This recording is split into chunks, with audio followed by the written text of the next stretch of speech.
Hi Andy, Cerdine from BBC Scotland. Hope you're well. Just how much more is there to give from Scotland in this second match, and just to give us a wee insight into how difficult the past few days have been, but how big the determination is to right the wrongs, if you like, from the Alliance Arena? Yeah, look, obviously the other night wasn't easy. Came up against a really good team and we didn't show up the way we wanted to, and that always makes it difficult when you come up against one of the best in the world. And yeah, we got punished for it, that's for sure. So obviously there was a lot of disappointed faces come Saturday morning, but we gave the lads till night time to get over it, and then we moved on because in tournament football you have our next game round the corner, and we want to try and show up the way we believe that we can, the way we believe that Scotland can play, and I don't think we've done that the other night. So we need to try and do that. We need to try and play to our strengths, and try and play a lot better than what we did in pretty much every area, because I think we know we didn't do our best in all positions on Friday, and hopefully that's different come tomorrow night. Spoken really openly the other day at the press conference. He was the one who said, I want to be the one to talk to everyone after it. He spoke about his role in, he said, trying to give you guys too much information. Have you noticed a change in that over the last couple of days, and did you feel super clear on what it is you need to do against Switzerland? Yeah, look, I think everyone assessed themselves probably after that game, and maybe the gaffer was a bit harsh on himself. I think, yeah, okay, if he believes he gave us too much information, but I believe the information was clear. And I just think, maybe the occasion got to a couple of us. Maybe just some of us didn't have our best games, but I just don't think we went to the pitch and done what we've done to get here. And I think that was the disappointing from a player's point of view. Now, the manager and his coaches will also analyse themselves and see what maybe they could have done better. But from a player's point of view, we had to look at ourselves, and I think everyone done that. I think everyone took that day on Saturday to look at them own selves, not pointing fingers at anyone else. And I think we all done that and came to a better place for it. And come Saturday night, we had a meeting on it, and then Sunday we were good to go and kind of move on from it and try and look ahead to this game, because look, it's a fantastic tournament to play in. We've worked so hard to get here, and we want to enjoy it as much as we can, but the only way by doing that is by playing the football that we believe that we can play. And we didn't do that Friday night, and now we've got 2 more chances to do that to try and stay in this tournament. Andy and Gabriel from Radio Clyde, just in terms of the game tomorrow, obviously there's pressure, especially when you're at a tournament like this, but do you feel that there's more pressure on the team given what happened on Friday and the fact that you probably need a result, or do you think it's the other way, there's less pressure given the scale of the result, perhaps you can play with more freedom? What do you think? I think we know what we have to do. We know what we have to do differently. But yeah, I think probably, maybe people on the outside didn't hold much hope for us anyway, and maybe that took even more of a knock on Friday. But we have a firm belief in our squad that we have quality within, and we can do the things that we didn't do on Friday night. And if we do that, then we become a better team, and we showed that in qualifying campaign, and that's what we need to get back to. That's what we've been working on, and we worked on it before the Germany game as well. But I do think there was 2 sides to the Friday night. I think the big part was we didn't show up properly, but I also thought we seen a very, very good team perform at the highest level in front of their home fans opening their tournament. And I think it was always going to be difficult for us. But I think we made it even more difficult for us by not showing up the way that we expected to, and I think that's why the result was what it was. But we can't dwell on it. We have to move on from it now, and we've got another game round the corner, and that's what's good about this tournament. The game, you don't have to wait too long, and yeah, hopefully tomorrow night, people see the Scotland that we believe in, and if we do that, then that gives us the best possible chance for a positive result. Shanley from Sky Sports. Andy, how much is it tomorrow about mentality, and how much is it about game plan? And also, can you tell us a bit about your leadership role and what you've had to do in the last few days to pick the boys up? Yeah, like I says, I said to all the lads, I says I would give them till Saturday dinner time to get over any disappointment they felt, any anger, any whatever they were feeling at that time, and then it was time to move on. It was time to draw a line under it, and obviously the manager had a meeting of stuff that we didn't do so well and stuff that we had to improve on, and he gave the same message after that meeting of, okay, we've done it, we've said what we had to say. We had a couple of discussions around certain clips and things like that, and we always have the discussions, and they were had, and then it was time to draw a line under it because we can't dwell on it for too long. We've got 2 massive games now in this group, and we know we have to do better, and that was what our full focus was on come Sunday morning. But it's important that you analyse it, it's important you see what you've done wrong, and it's important that that's pointed out to you, and it was in a very clear way, and then we moved on from it, and we tried to correct that on the pitch on Sunday, Monday, Tuesday, and hopefully we can show that tomorrow night. And Ronnie Esplin, PA. From the highs of the results and performances against Spain and Norway, what's been missing, would you think needs to be found again?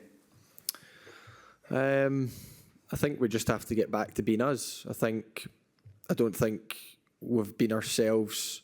We definitely weren't ourselves on Friday, and we need to realise what got us the results in the past and what was, what we were good at when we went to the pitch, because the message off the pitch hasn't changed. It's just on the pitch we maybe probably have to get back to doing that, trusting ourselves within the game, trusting each other, whoever's next to you, and if we do that, then we're a better team for it. And I think you've seen that in abundance in the qualifying campaign. You've seen a team that was full of belief and ready to fight for each other and ready to go for every single ball. And maybe on Friday we played a wee bit with fear, which we didn't want, but look, it's easy to talk about it. It's harder to put in place, and it's not an easy game opening the tournament against the host country, I'll tell you that, but we had enough experience on the pitch where we should have maybe done better, and I think we all know that, and I think the whole country know that. But like I says, I don't want to keep bringing up Friday because now we're looking forward. We don't want to look back too much. We want to look forward. We've got a big game coming up tomorrow night, which we're all excited about, and we want to show, this tournament what Scotland are all about. And like I says, if we do that, then I believe that's the best way that we can get a result. Andy, let's say, no footballer ever says they play for a draw, but how do you balance the fact that a point might actually be okay out of this game tomorrow with the fact that 3 points would actually put us in a really strong position and completely banish the memory of Friday night? It's not really been discussed with us, to be honest, because we've had too much to probably discuss from Friday night, but it's about us showing up as a performance level, and I think that's always the way we've done it. We believe that if we perform on the day and whoever the opponent we're playing, then that gives us the best possible chance to get a win or to get a draw or whatever the result it needs to be. But I think that comes down to game management within the game. I think you see how the game's going, and then you kind of make the decisions of, all of us experienced players, also the manager with maybe the subs he makes and things like that of, okay, are we in a position to settle for a draw? Are we in a position to go for the win? Do we need to get back in the game? And I think that just happens on the night naturally. But, whatever results or whatever hasn't been discussed, it's all about being performance levels. It's all about, okay, how do we make everything better? Because, we can improve on pretty much everything we did on Friday night, and we can improve it by quite a bit. And if we do that, then like I says, it will give us the best possible chance to be together, to get 3 points, to get 1 point, whatever that may be on the night. But we have to focus on performance levels. We have to raise them from Friday night, and we have to show that we're a lot better than that. And if we do that, then, hopefully that's enough to get a result, whichever that may be. Scott Mullen, BBC Scotland. Andy, you mentioned the word fear there in the performance on Friday. Does that surprise you, given the experience of yourself and a lot of the other players in the squad now have at club level and also international level? And how sure are you that that nervousness or fear is out of the system going into tomorrow night? Yeah, look, I think in terms of probably especially the first 10 minutes against Germany, I think they surprised us a little bit. I think, there was quite a lot of balls in behind and things like that, and they kind of, we discussed it, they pushed their back line back, which meant then we were too deep. It meant the midfield had to be too deep. It meant Shea was up there isolated on his own, and we weren't good enough on the ball, so we couldn't catch a break with it either, and we couldn't quite build ourselves into the game up the pitch. And when you do that against a really good team, you're just waiting to really get punished, because they had so much quality on the pitch that night that, when they were in front of goal, they were pretty clinical as well. So it was difficult, but you can never tell how the game's going to go until you're actually in there. And trust me, we tried to sort it out on the pitch. There was discussions going on and things, but at the end of the day, when you don't have the ball and you can't quite get up to them, and you've got a player like Tony Kroos which is dictating the game, it's very hard to get then on top of him. And then, look, everything kind of just unravelled, getting a sent-off penalty just before half-time, and You know, second half I thought the lads dug really deep. It wasn't pretty because we were one man less, but I thought we defended as a unit, we defended strong, and yes, we couldn't quite get up the pitch, but it was going to be difficult with 11 men, never mind 10. But the damage was already done in the first half, and it was just about trying to survive in the second half. And, you know, we'd done that to an extent, but, you know, the scoreline wasn't good enough, and we know that. And, you know, that's what we definitely want to improve. Could we take some questions from the Swiss media at all? At the back of the room? Anyone interested? And if anyone's following us remotely, if you could put your hand up, your virtual hand up, we'll come to you in a couple of questions. So, yeah, is that okay? Hi, Christian Finkbeiner from Blick, Switzerland. What do you expect from the Swiss team? How do you see it? Strengths, weaknesses?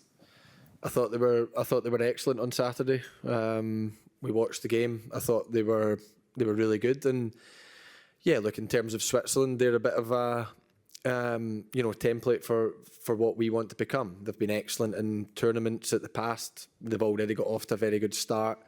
This tournament, and obviously slightly bigger population than our country, but not massive difference. And you know, they've got a team full of quality. You know, we know the players that you know, playing at the highest level, and you know, you guys have got a really good team. That's for sure. And I think you showed that on Saturday. And like I said, we need to be at our best again to try and get anything you know, off Switzerland. And if we do that, we do believe that we can try and get a result. But they'll also be full of belief, full of confidence, and rightly so after what they did on Saturday. But we have to show what we're about. We have to show what Scotland's about. And if we do that, then we believe that hopefully we can cause them problems, and we can get a bit further up the pitch and you know, cause them problems in the box and things like that. But it's not going to be easy. They're a really good team, you know, and that's why we go into it full of, you know, we're confident that we can get a result, but we're also, you know, full of praise of Switzerland. But like I says, maybe a wee bit of fear came in on Friday, and you know, we'll be trying to make sure that that doesn't happen tomorrow. Any other questions from the Swiss media? What can we do? Okay, if we take this gentleman here on the left, please, Isabel. Hi, Andy Scott for the Daily Record. There was a lot of talk before the Germany game, Andy, a lot of hype around it. Is there a feeling within the squad that talk is cheap now? You need to go and deliver tomorrow night. There can be no excuses. Yeah, look, I could sit up here and talk to you all night. Do you know what I mean? It's not going to make a difference. And yeah, look, it's easy to talk about a game of football before or after the game, whatever you want, but it's not as easy to go out and do it. And that's what we have to focus on. We need action. Obviously, there was a lot of talk after the game as well. A lot of people critical, and yeah, a lot of people probably from the outside couldn't wait to kind of dip into it. And yeah, so that's fine for them. They get paid to do that, and we respect that. But now we have to act. You know, we have to be on the pitch, and we have to do a lot better on the pitch, and that's what we're focused on. You know, like I says, I can talk about the game ahead tomorrow. You know, I could sit up here for hours and hours and talk about it, but it's not going to make much difference. We need to be confident that we can perform to our highest level, and if we do that, then I believe that we can cause any team problems. And we've always kind of believed that. We've shown that in the past, but we need to get back to showing it. That's for sure. And if we do that, then hopefully we can talk after tomorrow night's game, and it'll be a bit happier chat. But yeah, look, there was maybe a bit of hype around us in our own country, and people excited, and we love that, and we hope they're excited again tomorrow. But we have to try and give them something to shout about, because the support we had on Friday was right up there with the best I've had. And we let them down. We know we did, and it wasn't easy, and we didn't give them much to shout about. But even then, they still supported us right to the end, and we appreciate that massively. And you know, come tomorrow and the next game, we'll, you know, hopefully give them a bit more to shout about. Okay, if anyone remotely wants to raise their hand, we'll take that as a last question. Let's give it a couple of seconds. Who else, please? No, so let's finish there, please. Thank you very much. Thank you, guys.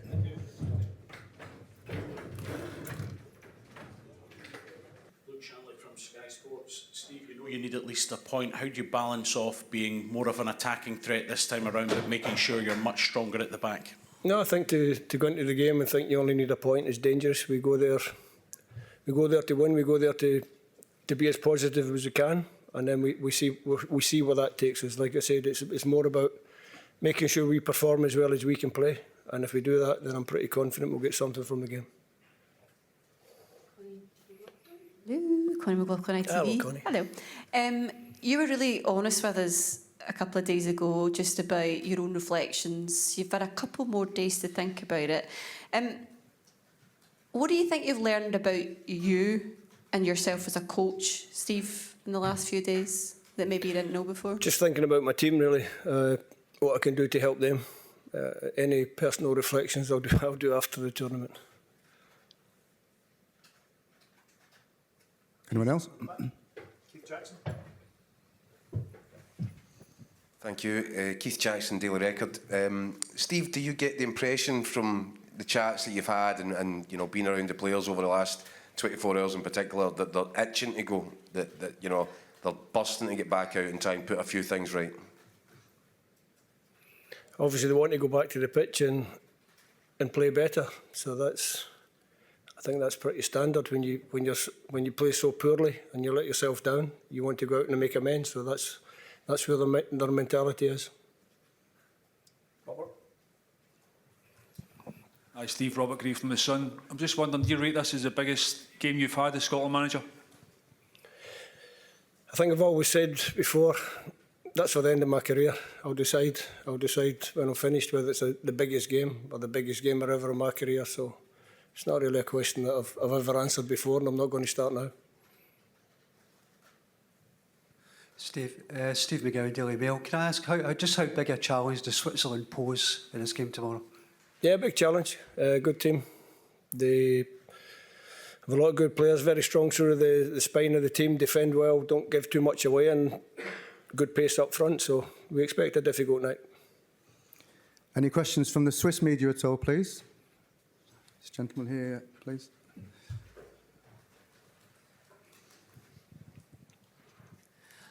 Good evening, Florian Ratz, Tamedia. The Hungarian coach admitted that he was surprised by Murat Yakin because the Swiss coach played differently than he used to play before. How do you expect the Swiss? Do you even think you can prepare the match? Will they play like they played in the qualification? Will they play like against Hungary? How do you expect them? Because we don't know, Swiss media.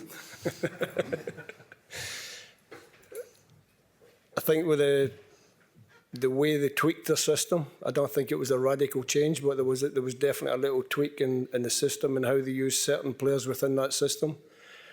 Whether they used that specifically for the Hungarians or whether they've got something up their sleeve for us, we won't know until we get to the pitch. So we have to be prepared for anything. We have to be as well prepared as we can be. We think we are.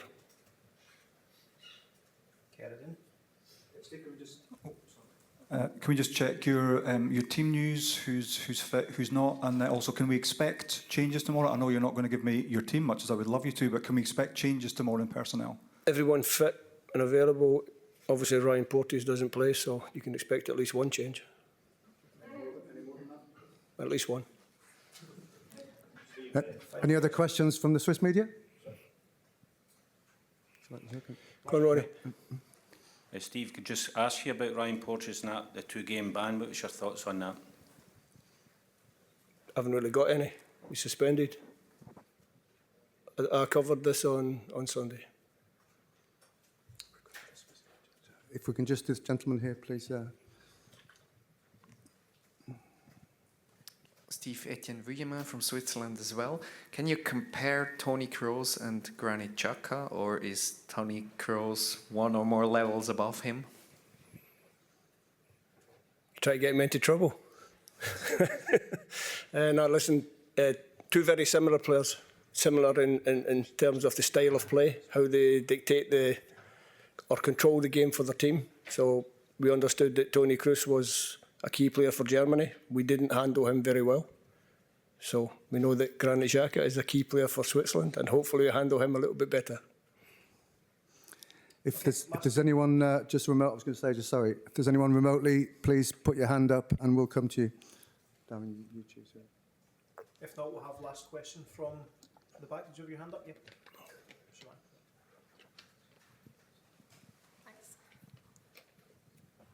Hi, Steve. Shaban here from TalkSport. Just very quickly, How important is it for the players to channel their emotions properly tomorrow? And is that something that you've worked on this week in training? If so, how did you work on that? No, I think it's always important for players to keep their emotions in check, to understand what we need to get from the game, to understand how we have to approach the game. We didn't start very well at all in Germany, so after 7 minutes we're chasing the game. After 20 minutes it's looking like a long night. So we have to make sure we start well, do better, and make sure we get a good foothold in the game right from the start. Okay, we'll leave it there. Thanks very much, Steve, Thank you. Darren. Thank you.